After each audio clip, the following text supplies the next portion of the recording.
Audiolibros en 15 minutos.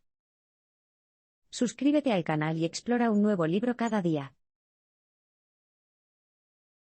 La participación del FBI en las elecciones de 2016 estuvo relacionada con eventos que habían ocurrido años antes. En muchos sentidos, las elecciones presidenciales estadounidenses de 2016 no tuvieron precedentes. Ningún presidente electo había llevado a cabo una campaña como Donald Trump. Para la mayoría de los candidatos, no tener experiencia política real, declararse en quiebra 6 veces diferentes y presumir, en cinta, de haber secuestrado a mujeres llevarían a la derrota. Pero no para Donald Trump. Trump no solo sobrevivió al tipo de errores que paralizarían la mayoría de las campañas, sino que también derrotó a un candidato presidencial que muchos analistas consideraban la persona viva más cualificada. Hay muchas teorías sobre cómo y por qué ocurrió esto, pero no cabe duda de que el FBI desempeñó un papel inusualmente importante en el período previo a las elecciones. El mensaje clave aquí es, la participación del FBI en las elecciones de 2016 estuvo relacionada con eventos que habían ocurrido años antes. La influencia del FBI en las elecciones se centró principalmente en los correos electrónicos de trabajo de Hillary Clinton durante su etapa como secretaria de Estado, más específicamente, en los correos electrónicos relacionados con el ataque del 11 de septiembre de 2012 a la embajada estadounidense en Bengasi, Libia. En ese momento, también se estaban llevando a cabo elecciones presidenciales. Y el candidato republicano Mitt Romney no tardó en utilizar el incidente a su favor al emitir una declaración en la que criticaba al gobierno de Obama por ser blando con los terroristas. Ahora, antes de este evento, se aceptaba ampliamente que la fecha del 11 de septiembre estaba prohibida para los ataques políticos partidistas. Muchos republicanos, incluido el senador de alto rango John McCain, expresaron su descontento con que Romney rompiera esta tradición, especialmente porque el panorama completo de lo que había ocurrido en Bengasi distaba mucho de estar claro. Según el autor, las tácticas agresivas de Romney tras el ataque de Bengasi marcaron un punto de inflexión en la política estadounidense. Envalentonó a quienes cuestionaban el patriotismo de Obama, y sospechaban que era amigo de los terroristas. Esto fue especialmente cierto en el caso de los miembros del Tea Party y los políticos de derecha que, en 2014, finalmente presionaron a los republicanos para que iniciaran una investigación sobre Bengasi. Fue durante esta investigación cuando se revisaron los correos electrónicos de Hillary Clinton, se descubrió que había estado usando una dirección de correo electrónico privada. En ese momento, los investigadores dieron poca importancia a este detalle. Pero no iba a desaparecer. Cuando Khan salió de la Casa Blanca, la investigación de Mueller terminó en medio de una mayor controversia. Para el verano de 2018, Khan y Trump apenas hablaban. Y por lo que Khan pudo determinar, otros miembros de la Casa Blanca habían difundido los rumores de que bloqueaba el indulto de Manafort. Formaron parte de una campaña de desinformación diseñada para ponerlo aún más en desacuerdo con el presidente. Como Khan había expresado sus dudas de que el yerno del presidente, Jared Kushner, tuviera una autorización de seguridad de alto nivel, creía que Kushner e Ivanka Trump estaban detrás de esta desinformación. De hecho, parecía que los días de Khan en la Casa Blanca estaban contados. El mensaje clave aquí es, cuando Khan salió de la Casa Blanca, la investigación de Mueller terminó en medio de una mayor controversia. Todo lo que Khan siempre había querido hacer era nombrar jueces, entonces, ¿por qué se quedó en la Casa Blanca con un presidente tan combativo y reacio a seguir su consejo? La razón probablemente se deba a la cantidad de poder sin precedentes que tenía para crear un sistema judicial más conservador. A finales de 2018, Khan estaba en la posición de introducir a Brett Kavanaugh, su segundo juez de la Corte Suprema. Pero, como le dijo a su amigo William J. Hughes Jr., saldré pronto. No puedo soportarlo. Sí, iba a aprobar la nominación a la Corte Suprema, pero Khan le hizo saber a Trump que renunciaría una vez que terminara. Irónicamente, Trump no tardó en tuitear esta noticia, haciendo que pareciera que la decisión del presidente era que Khan se marchara. Poco después de la renuncia de Khan, la investigación de Mueller concluyó y publicó su informe. Frustrantemente, la controversia no terminó y se respondieron pocas preguntas.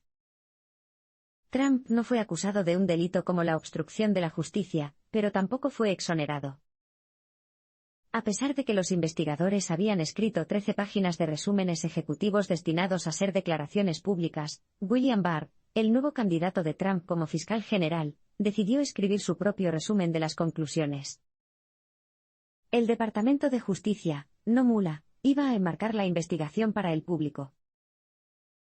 En última instancia, varios asociados y miembros de la campaña de Trump fueron acusados de delitos, entre ellos George Papadopoulos, Paul Manafort, Roger Stone y Michael Flynn. Trump utilizaría el indulto presidencial en algunas de estas condenas, y el nuevo Departamento de Justicia dirigido por Barr encontraría formas de dejar ir a otras. En Barr, Trump finalmente encontró a su hombre leal. Al final de la investigación, Khan había proporcionado al equipo de Mueller cerca de 1000 páginas de notas manuscritas. La investigación no habría sido la misma sin la cooperación de Khan. Lo notable es que la Casa Blanca no tuvo ni idea de su participación hasta que fue demasiado tarde.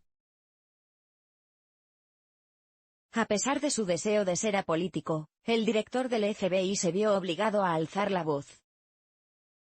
En marzo de 2015, se corrió la voz de que Hillary Clinton no solo utilizaba una cuenta de correo electrónico privada en el trabajo, sino que la utilizaba como su cuenta de correo electrónico principal para el trabajo. Cuando esto salió a la luz, reavivó los esfuerzos republicanos por perseguir a Clinton. Impulsado por los republicanos del Senado, el asunto fue remitido al FBI en julio de 2015, y recibió el nombre clave de examen de mitad de año. El mensaje clave aquí es, a pesar de su deseo de ser apolítico, el director del FBI se vio obligado a alzar la voz. Desde que se convirtió en director del FBI en 2013, James Comey ha estado en lo más alto. A diferencia del director anterior, Robert S. Mueller III, Comey era carismático, le encantaba reunirse con sus agentes y hablar con ellos, y no tenía miedo de dar una conferencia de prensa para poner fin a un tema controvertido. Comey estaba decidido a ser apolítico. Después de todo, era lo que debía ser el FBI. Incluso llegó a dejar de votar. Así que cuando se le informó a Comey sobre la investigación de Clinton, no estaba muy entusiasmado. Sin importar el resultado, sabía que una u otra parte utilizaría la investigación como munición política. Para complicar aún más las cosas, aún había una acalorada campaña presidencial entre Clinton y Trump cuando llegó el momento de cerrar la investigación. El procedimiento normal habría sido simplemente cerrar el caso, anunciar el hallazgo y dar por terminado el día. Por lo general, el FBI no está obligado a detallar o explicar el hallazgo, y ciertamente no en una conferencia de prensa. Pero Comey creía que, en este caso, el procedimiento normal no sería suficiente. Si no dieran más detalles, solo estarían abriendo la puerta para que el Congreso solicite una audiencia. En esta audiencia, el FBI tendría que testificar y explicar todo de todos modos. Comey pensó, no extraigamos esto. Pongámonos manos a la obra. Expliquemos lo que hemos encontrado y pongámoslo en paz de una vez por todas. Así, el 6 de julio de 2015, Comey dio una conferencia de prensa de 15 minutos que comenzó con 13 minutos explicando todas las razones por las que el FBI creía que Clinton y sus ayudantes habían sido negligentes al enviar información confidencial por correo electrónico. Luego terminó con su conclusión final, que no hay cargos apropiados en este caso. En cierto modo, la conferencia de prensa no hizo feliz a nadie. Los demócratas consideraron que Comey había abusado de su poder, y sentaron un peligroso precedente con la conferencia de prensa. Mientras tanto, los republicanos se preguntaban en voz alta cuál era la diferencia entre extremadamente negligente y la negligencia grave que habría dado lugar a cargos. A pesar de las quejas de ambos lados del pasillo, después de julio, parecía que el caso se había cerrado con los correos electrónicos de Hillary, en lo que respecta al FBI. Pero nada podría haber estado más alejado de la verdad. Comey intentó mantenerse apolítico y transparente, pero sus acciones tuvieron consecuencias imprevistas. En octubre, solo unas semanas antes del día de las elecciones, el asunto volvió a cobrar vida. Todo dependía de un caso que involucraba al excongresista Anthony Weiner, quien estaba casado con el alto asesor de Clinton, Huma Abedin.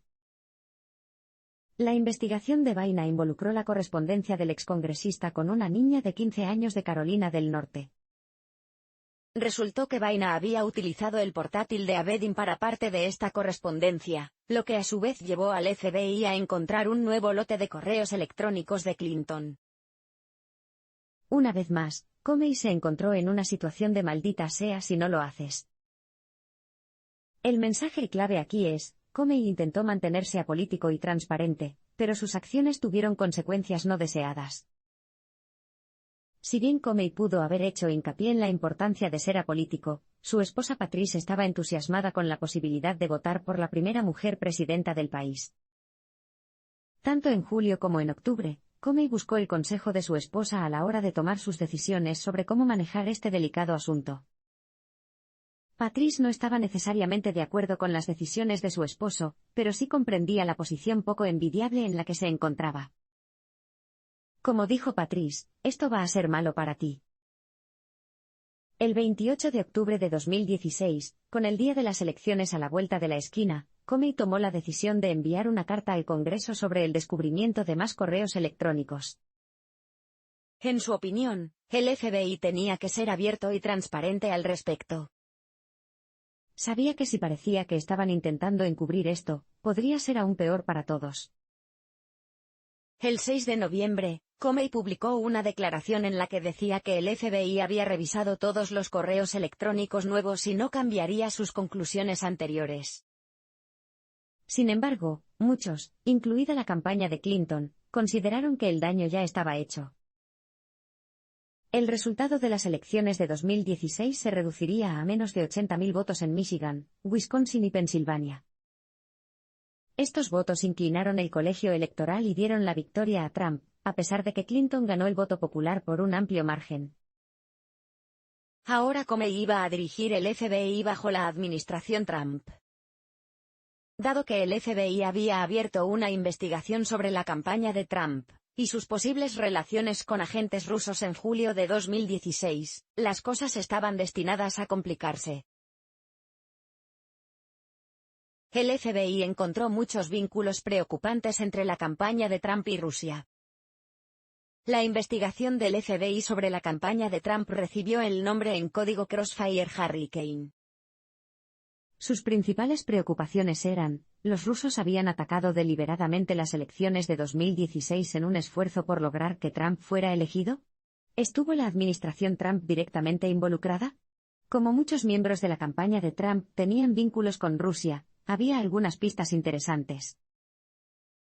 Para empezar, el presidente de la campaña, Paul Manafort, había trabajado anteriormente como consultor político remunerado para oligarcas rusos como Oleg Deripaska. Según Deripaska, su relación terminó porque Manafort le debía $19 millones. Manafort también había trabajado junto a Konstantin Kilimnik, un ucraniano al que el FBI vincularía eventualmente con la inteligencia rusa. El mensaje clave aquí es: el FBI encontró muchos vínculos preocupantes entre la campaña de Trump y Rusia. Pronto quedó claro que Rusia, de hecho, había tenido como objetivo las elecciones. Por ejemplo, habían hackeado los servidores del Comité Nacional Demócrata. Este descubrimiento llevó al gobierno de Obama a imponer sanciones contra Rusia. Pero lo extraño fue que Rusia no tomó represalias ni reaccionó como esperaba la Casa Blanca. ¿Por qué no? La respuesta puede estar en otra figura principal de la investigación del FBI, Michael Flynn, el hombre que había sido elegido como asesor de seguridad nacional de Trump. Flynn mantuvo 5 conversaciones telefónicas con el embajador ruso en los Estados Unidos el mismo día en que se anunciaron las sanciones contra Rusia. La inteligencia estadounidense había escuchado estas llamadas, por lo que sabían que Flynn le había asegurado al embajador que no reaccionaría de forma exagerada, y que la próxima administración Trump sería más amistosa. Esto fue alucinante para Comey. Rusia acababa de orquestar un ataque sin precedentes contra la democracia estadounidense, y aquí Flynn les tendía una mano amiga. El expediente Steele complicó aún más las cosas. Casi al mismo tiempo que Comey dio su conferencia de prensa en julio de 2016, el FBI recibió información de una fuente confiable. La información sugería que los rusos tenían información comprometedora sobre Trump, tal vez incluso un escandaloso vídeo de Trump en una habitación de hotel de Moscú. También estaba siendo investigado George Papadopoulos, el asesor de política exterior de Trump. En marzo de 2016, se reunió con personas en Londres que le dijeron que podían ayudar a establecer conexiones entre la campaña y el Ministerio de Asuntos Exteriores de Rusia. Más tarde, el FBI descubriría que Papadopoulos había hablado con un embajador australiano sobre la oferta de los rusos de informar a la campaña de Trump de información sucia sobre Hillary Clinton. Al principio, el propio Trump no estaba siendo investigado específicamente. Pero era bien sabido que muchos de los negocios de Trump, especialmente en lo que respecta a sus campos de golf, dependían en gran medida de los inversores rusos. Es justo decir que el FBI tenía mucho que considerar. Trump quería la lealtad de Comey, y se molestó cuando no la obtuvo. La investigación del FBI aún estaba en curso cuando Trump asumió el cargo a principios de 2017. Durante la transición, Comey tuvo la incómoda responsabilidad de informar a Trump sobre los temas más apremiantes en cuestión. Esto incluyó informarle sobre los ciberataques de Rusia, así como informarle, en privado, del expediente Steele y de la posibilidad de que Rusia tuviera información comprometedora sobre él. Pero las cosas se pusieron aún más incómodas para Comey una vez que Trump se mudó a la Casa Blanca y lo invitó a una cena individual. Esto no era algo con lo que Comey se sintiera cómodo. Durante el gobierno de Obama, Comey no cenó con el presidente ni participó en su juego habitual de baloncesto. Quería asegurarse de que todos vieran que el FBI y su director no estaban en el bolsillo del presidente. Pero Trump no veía las cosas así. El mensaje clave aquí es, Trump quería la lealtad de Comey, y se molestó cuando no la obtuvo. Durante la cena en la Casa Blanca, Comey disfrutó de uno de los monólogos más amplios y característicos de Trump sobre la libre asociación. Comey se esforzó por llevar un registro, pero quería recordar cada palabra, tenía toda la intención de documentar la conversación en una nota. Luego, las cosas pasaron de ser raras a preocupantes cuando Trump le dijo, necesito lealtad. Cuando Comey no respondió a la primera mención de lealtad, Trump regresó por segunda vez.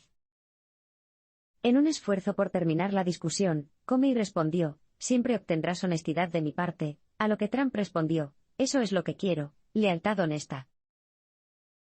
Comey creó un memorando de esa conversación, y de todas las demás conversaciones que mantuvo con Trump. Esas reuniones no se hicieron menos preocupantes, especialmente en torno al tema de Michael Flynn.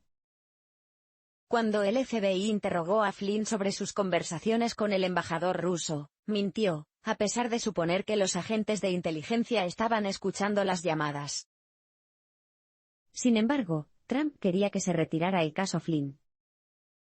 Llegó a decirle a Comey, espero que puedas ver el camino claro para dejar pasar esto, para dejar ir a Flynn. Es un buen tipo.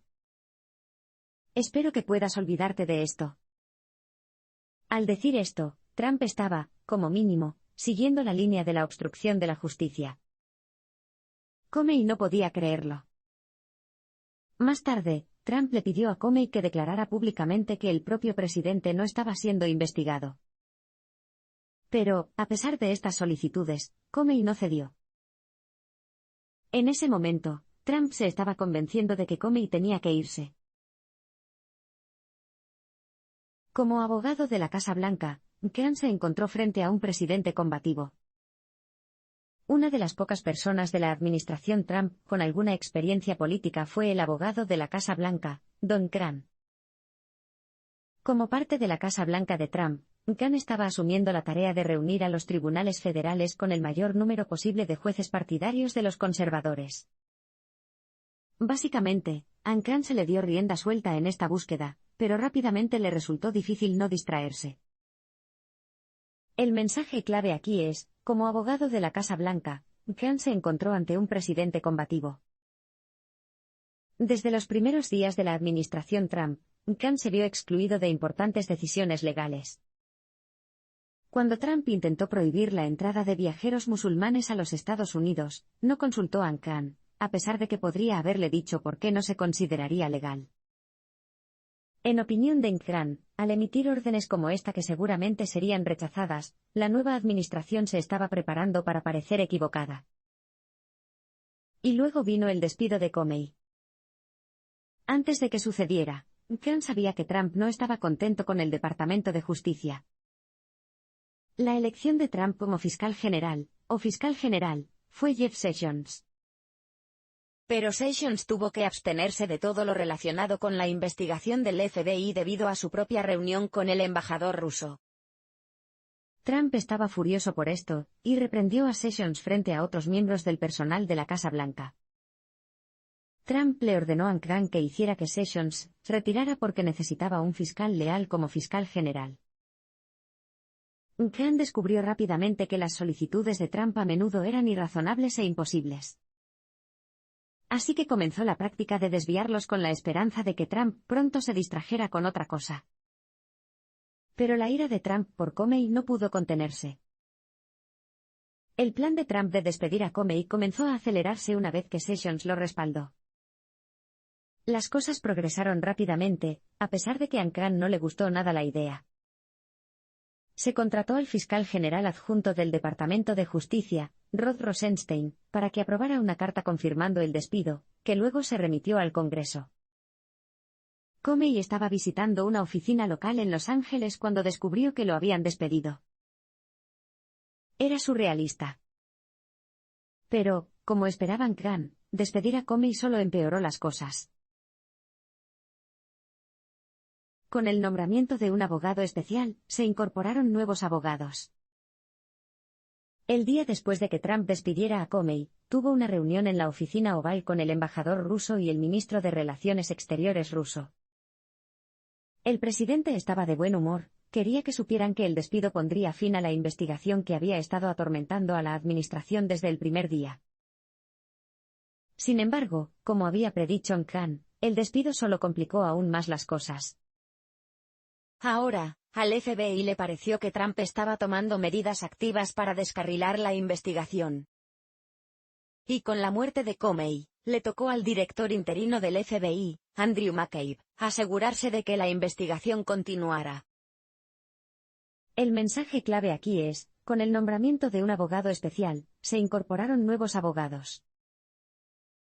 Rod Rosenstein intentó explicarle a McCabe que despedir a Comey no había sido su idea, a pesar de que estaba en la sala cuando se finalizó la carta. Rosenstein incluso llegó a ofrecerse como voluntario para llevar un micrófono a fin de obtener pruebas contra Trump. Y agregó, no puedes creer lo que es estar allí. Rosenstein pareció inestable para McCabe, quien rechazó la propuesta de llevar un micrófono y, en cambio, presionó a Rosenstein para que contratara a un abogado especial externo para terminar la investigación. Rosenstein eligió a Robert Mueller, el predecesor de Comey, que estaba perfectamente cualificado para el puesto. Sin que McCabe lo supiera, Rosenstein también estableció algunas pautas específicas para Mueller. En ese momento, Rosenstein había decidido que ya no debía considerarse una investigación de contrainteligencia. Esto significaba que Mueller no estudiaría las conexiones entre la administración Trump y Rusia. De ahora en adelante, solo se trataba de si se había infringido o no alguna ley. Con el anuncio de la nueva investigación dirigida por Mueller, Trump no estaba contento. Se sintió traicionado por Rosenstein. Reanudó sus reuniones con Jeff Sessions, y le gritó que no se recusara y exigiera que Khan arreglara las cosas. Trump dijo en repetidas ocasiones que necesitaba lo que Bobby Kennedy había sido para JFK o lo que Eric Holder había sido para Barack Obama, un fiscal general leal que lo protegiera y persiguiera a sus enemigos. Cuando Mueller y su equipo empezaron a entrevistar al personal de la Casa Blanca, incluido el círculo íntimo del presidente, Trump contrató a 2 personas más, John Dowd, un abogado retirado encargado de ayudar al presidente, y T. Cobb, un abogado contratado para coordinar la respuesta a la investigación de Mueller. Lo extraño era que el plan de Cobb era cooperar abiertamente con los investigadores. Creía que el equipo de Mueller solo tenía que hacer algunas preguntas, marcar algunas casillas y todo terminaría. Khan se quedó estupefacto. Con la orientación de su propio abogado, Khan se convirtió en el principal testigo. Para la investigación de Mueller, Khan también solicitó el consejo de su propio abogado, William A. Burke. Burke también fue esencial para ayudar a Khan a responder a las demandas de Trump, que incluían ordenarle que despidiera a Mueller. Burke era uno de los abogados más solicitados de Washington. A él también le costaba creer que Cobb simplemente permitiera que el personal de la Casa Blanca acudiera a entrevistas sin ninguna revisión interna o sesión informativa previa. Pero eso es exactamente lo que estaba pasando. El mensaje clave aquí es, con la orientación de su propio abogado, Khan se convirtió en el principal testigo. Burke y Khan consultaron con Cobb para asegurarse de que el plan oficial consistía simplemente en permitir al equipo de Mueller el acceso sin restricciones al personal de la Casa Blanca. Cobb reiteró que no tenían nada que esconder, que lo mejor era cooperar y acabar con esto rápidamente. Pero no tenía sentido. Khan había estado en numerosas situaciones en las que Trump había intentado ejercer su influencia en la investigación. Estaba en la sala cuando el presidente intentó que Sessions recuperara el control de la investigación. Trump había dado órdenes a Khan de despedir a Mueller. Cualquiera de estos incidentes podría interpretarse como obstrucción de la justicia. Entonces, ¿por qué diablos Cobb iba a entregar a Khan al equipo de Mueller? En ese momento, Khan y Burke empezaron a sospechar. La única conclusión lógica parecía ser que Cobb y el presidente estaban arrojando a Khan bajo el autobús. Parecía muy probable que Trump, cuando se enfrentara a cargos de obstrucción, dijera que solo estaba escuchando el consejo de Khan. Sería la palabra del presidente contra la de Khan. De hecho, otro periodista del New York Times escuchó una conversación entre Cobb y Dowd en la que se referían a un abogado de la Casa Blanca como un espía de Khan. Cobb también habló de querer acceder a la caja fuerte de Khan para recuperar ciertos documentos. Cuando se publicó esta historia, solo confirmó los temores de Burke de que estaban tendiendo una trampa a Khan para que asumiera la culpa. Con esto en mente, Burke aconsejó a Khan que asistiera a sus entrevistas con el equipo de Mueller y que respondiera a todas las preguntas con honestidad. Esto significó que Khan contó al equipo de Mueller que Trump le había ordenado despedir a Mueller, y que el presidente le había encomendado que lograra que Sessions no se recusara para poder recuperar el control de la investigación sobre Rusia. También significaba que Khan había sido convertido. Básicamente, el equipo de Mueller tenía una fuente interna de la administración Trump.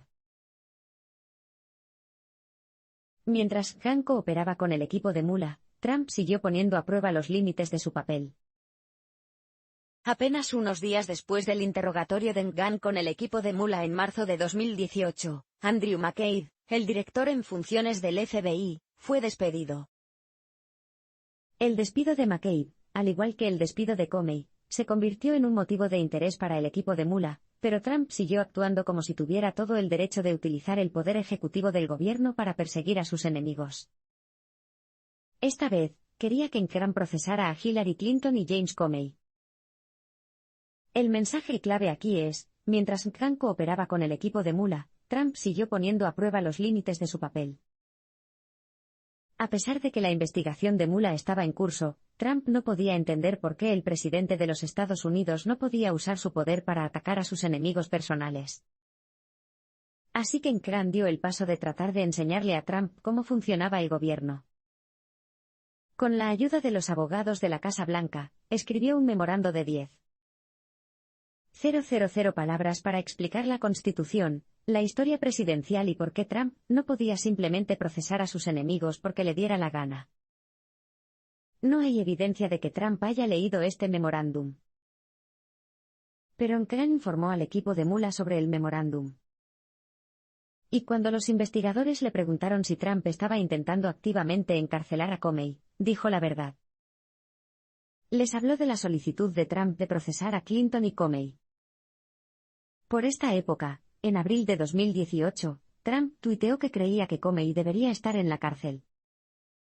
Como Comey fue uno de los principales testigos en el asunto que involucraba a Michael Flynn, las amenazas de Trump interesaban al equipo de Mueller. Mientras tanto, Khan proporcionaba información contemporánea sobre lo que sucedía dentro de la Casa Blanca. Y seguiría haciéndolo, a pesar de que eso lo ponía en una situación profundamente incómoda. No quería hacerle daño al presidente, pero tampoco iba a mentir a los investigadores federales. Para empeorar las cosas, Trump ignoraba por completo el consejo de Khan en lo que respecta a los indultos presidenciales.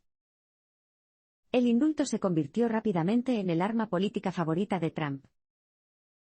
Uno de sus primeros indultos fue Joe Arpaio, un exalguacil de Arizona que fue acusado de varios delitos, y finalmente condenado por desacato penal al tribunal. Pero también fue un firme defensor de las leyes anti-inmigrantes, por lo que, desafiando el consejo de Khan, Trump indultó a Arpaio. Pronto siguieron más indultos. Luego, Khan comenzó a escuchar rumores de que estaba bloqueando activamente el indulto de Paul Manafort, quien había sido condenado por fraude como resultado de la investigación de Mueller.